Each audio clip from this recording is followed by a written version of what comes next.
So this is a parity case in 5x5 Rubik's Cube. So see, I've solved all the centers. All the centers are solved. And all the edges are also solved. So see, all the edges are matching. So except this one edge, all the other edges are solved. Only this last one is not solved.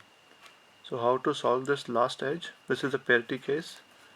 To solve this, keep it in front of you on the top and then do this algorithm. Small r u2 x small r u2 small r u2